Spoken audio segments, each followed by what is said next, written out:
Post ಆಫೀಸಲ್ಲಿ ದುಡ್ಡು ಕಟ್ಸ್ಕೊಂಡು ಸುಮ್ಮನೆ ಬಿಲ್ಗಳು ಕೊಟ್ಟು ಅಲ್ಲಿ ಅಮೌಂಟ್ ಅಕೌಂಟಲ್ಲಿ ಹಾಕಿಲ್ಲ. ಎಲ್ಲ ಪೋಸ್ಟ್ ಆಫೀಸ್ ರಮ್ಯ ಅವರೇ ಇದು ಮಾಡೋರೆ, ಅದಕ್ಕೆ ನ್ಯಾಯ ಕೊಡಿಸ್ಬೇಕಾಗಿ. ಎಷ್ಟು ಅಮೌಂಟ್ ಫ್ರಾಡ್ ಆಗಿದೆ ಸರ್ ಮತ್ತೆ? ಹತ್ರ 1 ಕೋಟಿ 2 ಕೋಟಿವರೆಗೂ ಫ್ರಾಡ್ ಆಗಿದೆ. 1 ಕೋಟಿ ರೂಪಾಯಿವರೆಗೂ ಫ್ರಾಡ್ ಆಗಿದೆ. ಏನಿಲ್ಲ, ಅಕೌಂಟ್ ದುಡ್ಡು ತಂದು ಕೊಟ್ಟವ್ರೆ. ಹುಡುಗಿ ಮೇಲೆ ನಂಬಿಕೆ ಇತ್ತು, ಜನ ಆಯ್ತು ಕಟ್ತಾರೆ ಅಂತ ಕೊಟ್ಬಿಟ್ಟು ಹೋಗ್ತಾವ್ರೆ. ಆ ಹುಡುಗಿ ಏನ್ ಬೇಕೋ ಅದು ಮಾಡ್ಕೊಂಡೆ.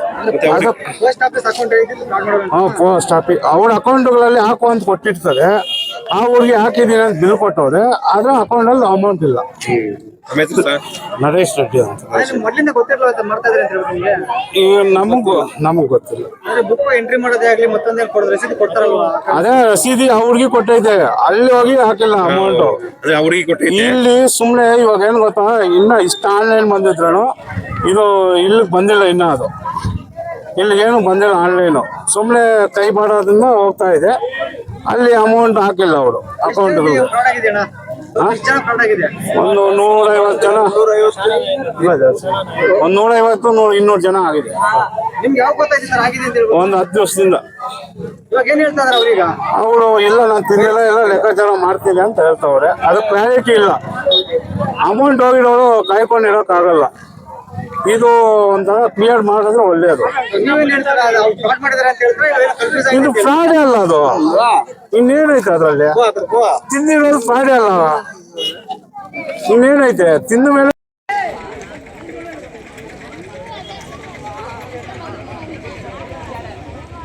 ಸತೀಶ್ ಕುಮಾರ್ ಅಂತ, ನಮ್ದು ಅಳಗನಹಳ್ಳಿ.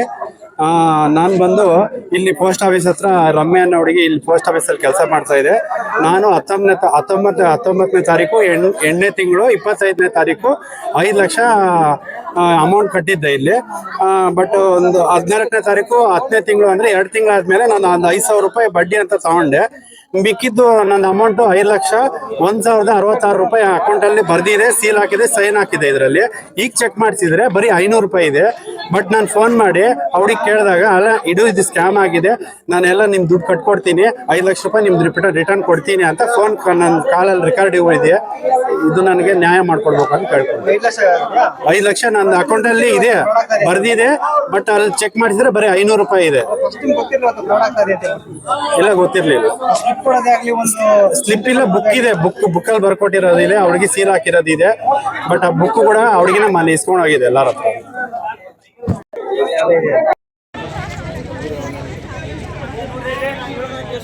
ಫ್ರಾಡ್ ಮಾರವ್ರೆ. ಈಗ ಆಡಿಟ್ ಬರ್ತಾರಲ್ಲ ಇವರು, ಅಂಚೆ ಮೇಲ್ವಿಚಾರಕರು, ಅವರು ಎಲ್ಲ ಆಡಿಟ್ ಮಾಡ್ಬೇಕಾಗಿತ್ತು ಬುಕ್ಗಳೆಲ್ಲಾನು. ಅವರು ಒಂದು 10-15 ಮಾಡ್ಬಿಡೋದು. ಈ ಫೇವರ್ ಆಗಿರೋ ಯಾವ ಇದಾವೋ ಕರೆಕ್ಟ್ ಆಗಿರೋ ಅವನ್ ಕೊಡೋದು. ಅವ್ರು ಅವನ್ನ ನೋಡ್ಬಿಟ್ಟು ಎಲ್ಲ ಕರೆಕ್ಟ್ ಆಗಿದೆ ಅಂತ ಹೊರಟೋದು. ಅವ್ರು ಕರೆಕ್ಟ್ ಆಗಿ ಮಾಡಿದ್ರೆ ಈ ಸಮಸ್ಯೆ ಬರ್ತಾನೆ ಇರ್ಲಿಲ್ಲ. ಹಂಗ್ ಮಾಡ್ಬೋದು. ಅವರು ಕೇಳಿದ್ರೆ ಏನ್ ಹೇಳ್ತಾರೆ, ನಾವು ಅಲ್ಲ ನೀವೇ ಇಷ್ಟು ಅಮೌಂಟ್ ಕಟ್ಟಿದ್ದೀರಾ ನಂಬಿಕೆ ಮೇಲೆ, ನಾವು ನಂಬಿಕೆ ಮೇಲೆ ಹೋಗಿದ್ದೀವಿ ಅಂತಾರೆ. ಇದಕ್ಕೆ ಹಿಂಗ್ ಮಾತಾಡ್ಬೋದಾ ಅವರು? ಏನ್ ಹೇಳ್ತಾ ಇದಾರೆ ಇಲ್ಲಿರೋ ಇವರು? ಅವ್ರು ಅದೇ ಹೇಳಿತ್ತು. ನಾವು ಸಬ್ ಇನ್ಸ್ಪೆಕ್ಟರ್ ಬಂದ್ರು, ಅವ್ರೇನ್ ಹೇಳ್ತಾರೆ, ಅವರು RRS ನ್ಯೂಸ್ ಗೌರಿಬಿದನೂರು ವರದಿ. ಪೋಸ್ಟ್ಮ್ಯಾನ್ ವಂಚನೆಯಿಂದ ಹಣ ಕಳೆದುಕೊಂಡ ಖಾತೆದಾರರು. ಗೌರಿಬಿದನೂರು ಹಾಲಗಾನಹಳ್ಳಿ ಗ್ರಾಮದ ಅಂಚೆ ಕಚೇರಿಯಲ್ಲಿ 1,200 ಖಾತೆದಾರರಿಗೆ ಸುಮಾರು 1-2 ಕೋಟಿಯಷ್ಟು ಹಣವನ್ನು ಪೋಸ್ಟ್ ಮಾಸ್ಟರ್ ರಮ್ಯಾ ವಂಚಿಸಿದ್ದಾರೆ ಎಂದು ಗ್ರಾಮಸ್ಥರು ಆರೋಪ ಮಾಡಿ ಅಂಚೆ ಕಚೇರಿಗೆ ಮುತ್ತಿಗೆ ಹಾಕಿರುವ ಘಟನೆ ನಡೆದಿದೆ. ಅಂಚೆ ಕಚೇರಿಯಲ್ಲಿ 2013ರಲ್ಲಿ ಪೋಸ್ಟ್ ಮಾಸ್ಟರ್ ಆಗಿ ಇದೇ ತಾಲ್ಲೂಕಿನ ಇಡಗೂರು ಗ್ರಾಮದ ರಮ್ಯಾ ಎಂಬಾಕೆ ಕೆಲಸ ಆರಂಭಿಸಿದ್ದು, ಇತ್ತೀಚಿನ ಕೆಲವು ತಿಂಗಳುಗಳಿಂದ ಗ್ರಾಹಕರ ಠೇವಣಿ, ಮನಿ ಆರ್ಡರ್, ಮಂತ್ರಿ ಪಿಂಚಣಿ, ಮಾಸಾಶನ, ಸ್ಥಿರ ಠೇವಣಿಯ ಹಣವನ್ನು ಅಕ್ರಮ ಹಾಗೂ ವಂಚನೆ ಮಾಡಿದ್ದಾರೆ ಎಂದು ಗ್ರಾಮಸ್ಥರು ಗುರುವಾರ ಗ್ರಾಮಾಂತರ ಪೊಲೀಸ್ ಠಾಣೆಯಲ್ಲಿ ದೂರು ನೀಡಿರುತ್ತಾರೆ. ಶುಕ್ರವಾರದಂದು ಹಿರಿಯ ಅಧಿಕಾರಿಗಳು ಗ್ರಾಮಕ್ಕೆ ಭೇಟಿ ನೀಡಿ ಪರಿಶೀಲನೆ ಮಾಡಿ ಖಾತೆದಾರರಿಗೆ ಭರವಸೆ ನೀಡುವ ಪ್ರಯತ್ನ ಮಾಡಿದರು. ಅವರ ಮಾತಿಗೆ ಒಪ್ಪದ ಖಾತೆದಾರರು 1 ಗಂಟೆಗೂ ಅಧಿಕ ಸಮಯ ಅಧಿಕಾರಿಗಳನ್ನು ಕಚೇರಿಯ ಒಳಗಡೆ ಹಾಕಿ ಬೀಗ ಹಾಕಲಾಗಿತ್ತು. ವಿಷಯ ತಿಳಿದ ಕೂಡಲೇ ಗ್ರಾಮಾಂತರ ಠಾಣಾ ರಮೇಶ್ ಬುಗ್ಗರಿ ಸ್ಥಳಕ್ಕೆ ಭೇಟಿ ನೀಡಿ ಗಲಾಟೆಯನ್ನು ಶಮನಗೊಳಿಸಿ ಅಧಿಕಾರಿಗಳನ್ನು ಹೊರಕರೆತಂದರು.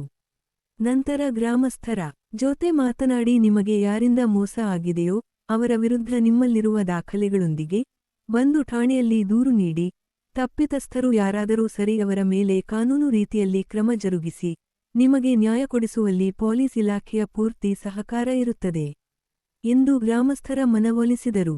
ಗ್ರಾಹಕರೊಬ್ಬರು ನೀಡಿದ ದೂರಿನನ್ವಯ ನಾವು ಹೋಗಿ ಪರಿಶೀಲನೆ ನಡೆಸಿದಾಗ ವ್ಯವಹಾರ ನಡೆಸಿರುವುದು ಮೇಲ್ನೋಟಕ್ಕೆ ಕಂಡುಬಂದಿದೆ. ಅನಕ್ಷರಸ್ಥರು, ವೃದ್ಧರು, ಅಮಾಯಕರೇ ಹೆಚ್ಚಾಗಿ ಹಣ ಕಳೆದುಕೊಂಡಿರುವ ಬಗ್ಗೆ ಗ್ರಾಮಸ್ಥರು ದೂರುತ್ತಿದ್ದಾರೆ. ಈ ಬಗ್ಗೆ ಕೂಲಂಕುಷವಾಗಿ ತನಿಖೆ ನಡೆಸಿ ಎಲ್ಲಾ ಗ್ರಾಹಕರ ಹಣವನ್ನು ಹಿಂತಿರುಗಿಸಲು ಕ್ರಮ ಕೈಗೊಳ್ಳಲಾಗುವುದು ಎಂದು ಅಂಚೆ ಕಚೇರಿಯ ನಿರೀಕ್ಷಕ ಹನುಮಂತಪ್ಪ ತಿಳಿಸಿದ್ದಾರೆ.